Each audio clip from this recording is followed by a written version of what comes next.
ఉన్న బంగారాన్ని విడిపించి ఆ రోజు ఆన్లైన్ రేటుకే మేము కొంటాం. Sharma gold company. So Wilson Sudhakar గారు కూడా కలిసాను. ఆయనతో కూడా నాకు పరిచయం ఉందన్న విషయం ఆయన చెప్పేంత నాకు తెలియలేదు. అలాంటి పర్యాటక నేను మంత్రిగా ఉన్నప్పుడు ఆయన పర్యాటన శాఖకు సంబంధించినటువంటి ఇది ఆయనకి పర్యాటనకి సంబంధం ఉంది. అలాంటి వారికి సన్మానం జరగడం ఉంది. చాలా సంతోషం. ఇలా ప్రతి ఒక్కరిని గుర్తించారు. మరీ ముఖ్యంగా నాకు చాలా సంతోషం అనిపించింది, రామారావు గారి దగ్గర ఒక లాయల్టీ తోటి పనిచేసేటువంటి వారి డ్రైవర్ని, వాళ్ళ సెక్యూరిటీని, వారిని పిలిచి పిఏ గారిని పిలిచి సన్మానించడం అనేది చాలా అత్యద్భుతం. అలాంటి వారిని చేయటం అన్నది, అలాంటి వాళ్ళు గుర్తించడం అన్నది ఈ రోజున మన సంస్కారవంతులైనటువంటి వైఎల్పి గారిది. ఇది అయిన తర్వాత ఇక్కడ నాకు కంక్లూడ్ చేస్తున్నాను. ఇక్కడ నాకు పరిచయమైనటువంటి మరొక పెద్దలు, ఆయన జస్టిస్ ఆకుల శేషసాయి గారు. ఆయన ఇప్పుడే పరిచయం అయ్యారు. ఆయన సౌమ్యత, ఆయన సున్నితత్వం, ఆయనతో మాట్లాడిన ఇది చూస్తే చాలా నాజుగ్గా చక్కగా మాట్లాడతారు చాలా అనుకున్నాను. కానీ స్టేజ్ మీద ఆయన మాట్లాడిన మాటలు చూస్తుంటే డైనమైట్ లాగా మాట్లాడుతుంటే వావ్ అనిపించింది. అండ్ ఆయన మాట్లాడిన ప్రతి మాట అక్షర సత్యం.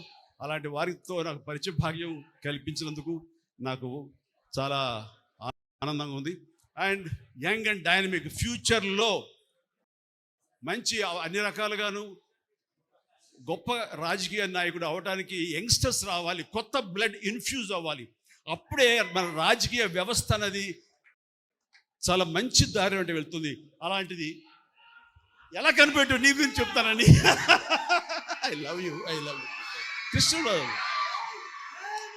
సో శ్రీకృష్ణదేవరాయలు మాకందరికీ ఎప్పటించో ఆరాధించేటువంటి చరిత్ర ఉన్నటువంటి మహాచక్రవర్తి.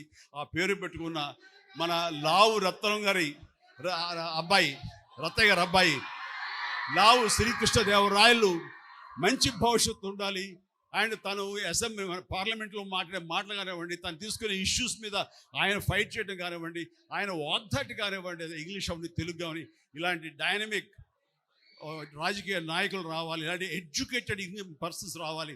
వీళ్ళకి నిజమైనటువంటి ఏంటంటే ప్రజాసేవ చెయ్యాలి అనే ఒక కాంక్ష తప్ప నాన్నగారు సంపాదించిన సంపాదన చాలు, కొత్తగా సంపాదించాల్సిన అవసరం లేదు. కాబట్టి ఆ ధ్యాస ఉండదు. ఓన్లీ ధ్యాస అంటే అభిమానం సంపాదించుకొని మనం రాజకీయంగా ఏదో ఇది చేసాం, మనం ఈ అభివృద్ధిలో మనం పాలు పంచుకున్నాం, మనం భాగస్వాములు, నా వలన ఈ అభివృద్ధి జరిగింది అనేటటువంటి పేరు కోసం వాళ్ళు పరితపిస్తారు, దానికోసం అహింస చేస్తారు. నాకు అనిపించింది. And good, all the very best for future endeavours. Exercise చేయండి, బాగా చేస్తారు. Thank you. అండ్ నాకు ఈ అవకాశం ఇచ్చినటువంటి మా పెద్దలు వైఎల్పి గారికి, శ్రీమతి వైఎల్పి గారికి నాకు హృదయపూర్వక ధన్యవాదాలు తెలియజేస్తున్నాను. జై హింద్.